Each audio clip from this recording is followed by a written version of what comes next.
And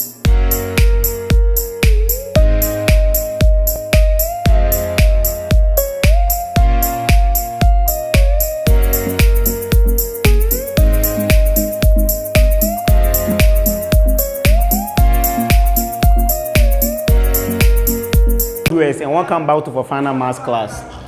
In our previous video on calculus, we did look at the limit of a function, okay, and we look at the standard and other things that we need to see or we need to know so far as limits of a function is concerned, okay.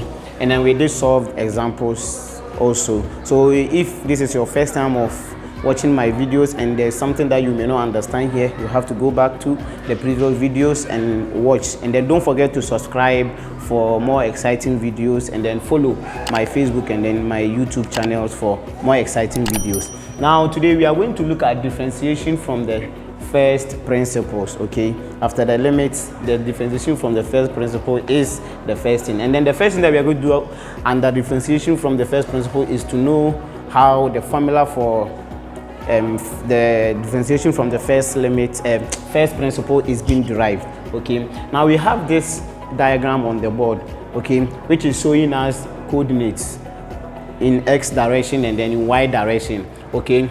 Now when you look at the coordinates, or when you look at the diagram very well, now we are going to see the part of it, okay.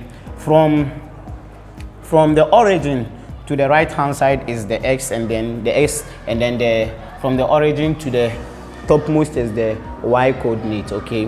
Now we have 2 points on the diagram, all right, which is point A and point B, which are very close to each other. Point A and point B are very close. Point A is a x y, and then point B is x plus delta x, okay. This symbol is delta x. When you see this symbol anywhere, it means, so this is what? Delta x, okay. And then there is another one which is also like that, which is delta y, okay. So this symbol is the delta, okay. So the B coordinate is x plus delta x, which is also comma y plus delta y, all right. And then when you look at it, the delta x and delta y are just showing a small increment of the diagram in the x and y direction, okay. So when you look at the delta x, it is showing a small increment from this side to that side of the x direction. And then when you look at the delta y also, it's also showing a small increment from this side or this part of the graph to the topmost here at the B, okay. So the full size of the graph of the point, okay, from A to B, from the origin with respect to the x coordinate or x direction, is f of x plus delta x, okay.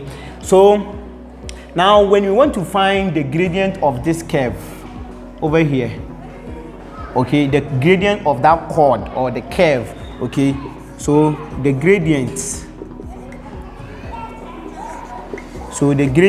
of chord AB, which is this chord AB, will give us delta, which is the small increment of y, delta y over delta x. And look at it very well, okay. Change in x, which is also delta x, we can also call it change in x over the change in y, okay.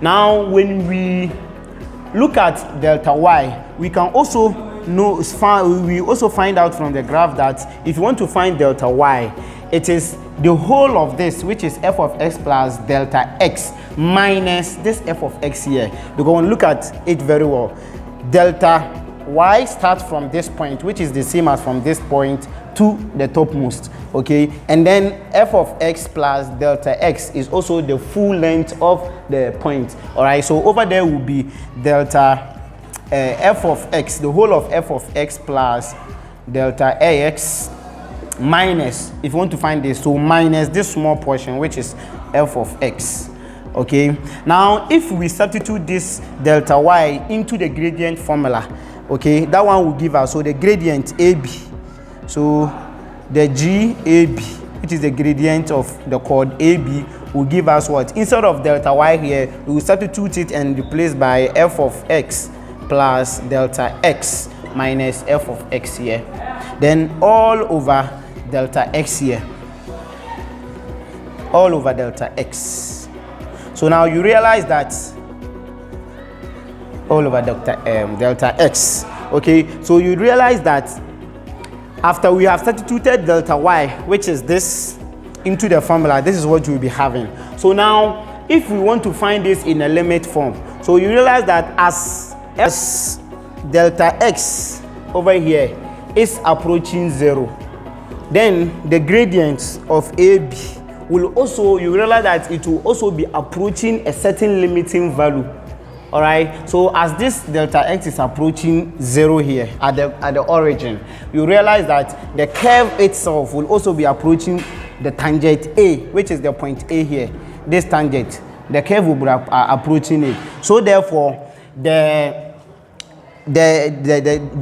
gradient, which is delta y over delta x, will also be approaching a certain limiting value. Okay, so that one can be written in the limit form as the limit of delta y over delta x as delta x is approaching 0. Okay, so that one, this one can be rewritten as limit of delta y over delta x. We have it here. Okay, so it will be f of x plus delta x minus f of x over delta x as delta x is approaching what? 0. Okay, so as this is what it means. So as delta x, which is the gradient, as the gradient or the delta x over here too is approaching 0. Okay, the curve will also be approaching as the point A over here, which is the tangent A, and then the gradient itself of the curve or the gradient of the diagram will also be approaching a certain limiting value. So with this short explanation, this is how it can be written, which is what? The limit of delta y over delta x as delta x is approaching what? 0, and then you can substitute the delta y and put in the value of delta y that we found over here into the equation, which will give you. So this can be expressed in Lebanese notation, which is Lebanese notation. In Lebanese notation as dy dx, which is equal to the limit of f of x plus delta x minus f of x over change in x, which is what? Delta x, as f of x is approaching 0.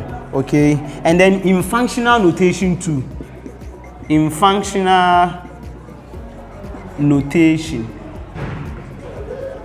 this can also be written as f prime of x is equal to the limit of f of x plus change in x, which is delta x minus f of x over the change in x, as the change in x or delta x is approaching 0. So that is in functional notation.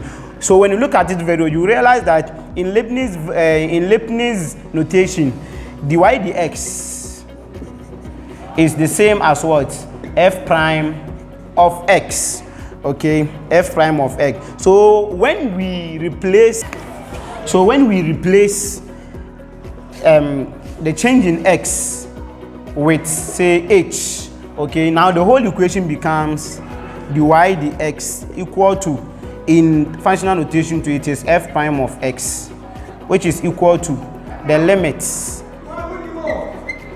of f of x plus, instead of putting change in x or delta x, we put h minus f of x over, and here too, instead of putting delta x, we put h there, and then over here, as delta x approaches 0, we'll make it as h approaches 0. All right, we put them in a bracket for it to be very nice. So as h approaches 0, this is what we have, and this will give us the formula for finding the derivative or the dy dx or the Lebanese notation of a function using what? The first principle. Okay, so when a question is given to you, all you need to do is to just substitute this, which is the f of x plus h, into the question, okay, where you will replace that with a variable given in the question, say x variable, which is given. So this will be the end of today's section. In my next video, we will look at how to find the derivative or how to find the dy dx using the first principle. And don't forget to have a nice day and subscribe to my channel if you haven't, and share with your learning colleagues. Bye bye.